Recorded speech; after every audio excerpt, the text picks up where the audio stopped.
दोस्तों मैंने बहुत समझा, बहुत सोचा और इतने दिन से बस सोच ही रहा हूँ कि अपना एक डेली ब्लॉग बनाऊँ और अपना जो अभी तक का लाइफ एक्सपीरियंस है, मैं उसको आप सभी तक साझा करूँ।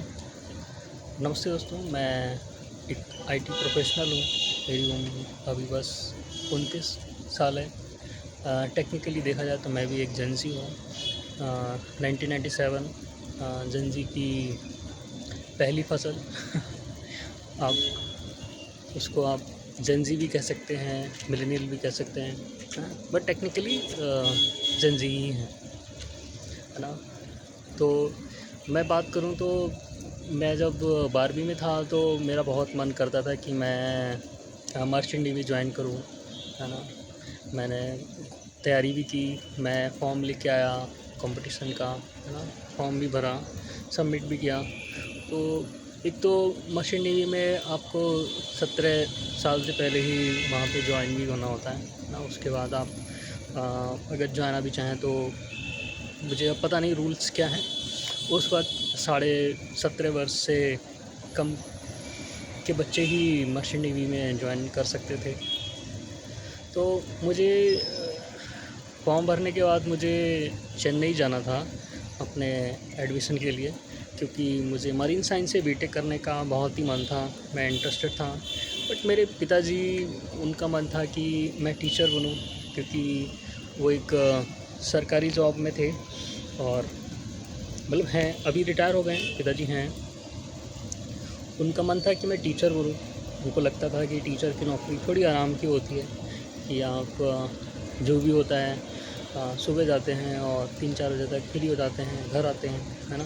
और जितने भी तीज त्योहार होते हैं उन सभी को आपको छुट्टी मिलती है ना? आपको नंबर ऑफ़ हॉलीडेज़ ज़्यादा होते हैं किसी और की अपेक्षा। बट मेरा कभी भी सरकारी जॉब करने का कभी भी मन नहीं था, क्योंकि मैंने उनकी लाइफ देखी थी कि सरकारी जॉब करते हुए जैसे होली दिवाली भी हो रही है तो भी वो घर पे नहीं है ना? उनको जाना होता था। और जैसे मेरी दादी एक्सपायर हुई तो उनके सीनियर्स ने उनको मतलब जिस दिन मेरी दादी एक्सपायर हुई थी उस दिन उनके सीनियर्स ने उनको ड्यूटी लगा दी। यूपी के सीएम हमारे शहर में आए हुए थे, शाहजहाँपुर में।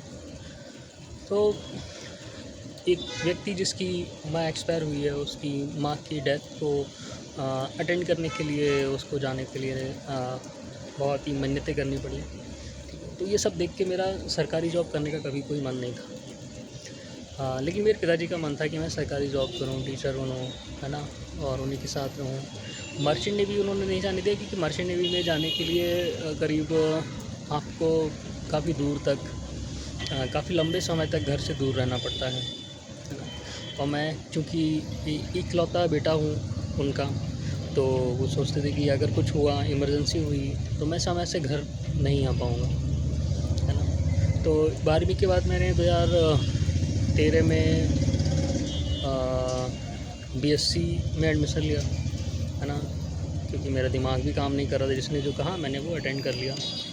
वहीं 2000 उसके मैंने 1 साल बीएससी की। बीएससी में भी ठीक-ठाक नंबर थे। मेरी 12वीं में अच्छे नंबर थे, डिस्टिंक्शन थी सब में। और बीएससी में भी ठीक-ठाक नंबर थे, लेकिन मन नहीं लगता था बीएससी में, कि मुझे ट्रेडिशनल कोर्स करने का उतना इंटरेस्ट नहीं था। कि अगर ट्रेडिशनल कोर्स में आप फँस जाते हैं कि आपको गवर्नमेंट जॉब की ही तैयारी करनी पड़ेगी, आपके पास कोई प्राइवेट सेक्टर में जॉब करने के ऑप्शन उस समय मुझे लगता था कि नहीं है, नहीं होते हैं। ये बीएससी करके आप प्राइवेट सेक्टर में सर्वाइव नहीं कर पाएंगे। तो मैंने घर पे लड़ झगड़ के बीसीए में एडमिशन लिया और बीसीए किया। बीसीए के बाद फिर एमसीए किया। 2019 में एमसीए कंप्लीट हुआ। फिर उसके बाद मैं आज यहाँ हूँ, ठीक ठाक कंपनी में, ठीक ठाक सैलरी पे, लव मैरिज की, 1-2 साल का बेटा है और सही से जीवन बीत रहा है। और पिछले कई समय से मैं सोच रहा था कि मैं अपना एक चैनल शुरू करूं। हालांकि मैंने 2022 में एक यूट्यूब चैनल शुरू भी किया था, कि मैं जो वेबसाइट बनाता था उसको बना के सिखाने का मैं प्रैक्टिस करता था।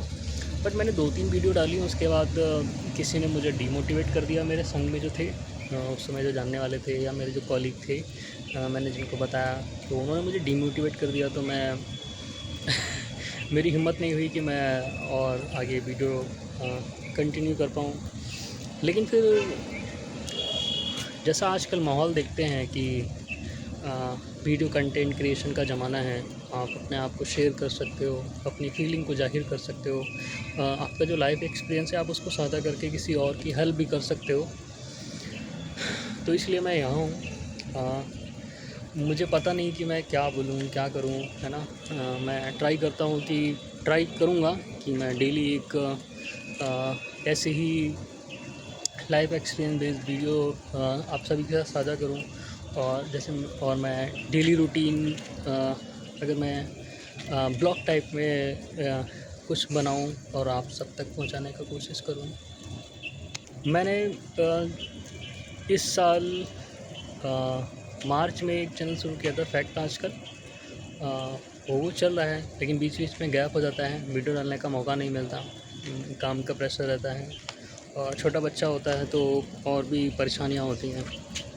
मेरी वाइफ भी वर्किंग है, वो भी वर्क फ्रॉम होम करती हैं, है ना। मैं उनको भी इनक्रेज करता हूँ कि आप भी कुछ ब्लॉगिंग शुरू करो और कंटेंट क्रिएशन पे भी ध्यान दो जॉब के साथ साथ। क्यों, आने वाले समय में हम ऑलरेडी लेट हैं, है ना। अगर हम शुरू करते हैं तो अब बाकी लोगों से कहीं आगे होंगे जो अभी शुरू नहीं कर रहे हैं, है ना। लेट तो हैं बट इससे ज़्यादा लेट नहीं होना है। तो इसीलिए डेली कुछ ब्लॉग बनाओ, डेली कुछ अपना लाइफ एक्सपीरियंस शेयर करो और सभी के साथ साझा करो, है ना। कल फिर मिलते हैं एक नई वीडियो के साथ और एक नया एक्सपीरियंस के साथ। मैं अपने लाइफ के कुछ और पलों को आपके साथ साझा करने की कोशिश करूँगा कि शर्माऊँ नहीं, जो अंदर हेजिटेशन है उसको कम कर सकूँ।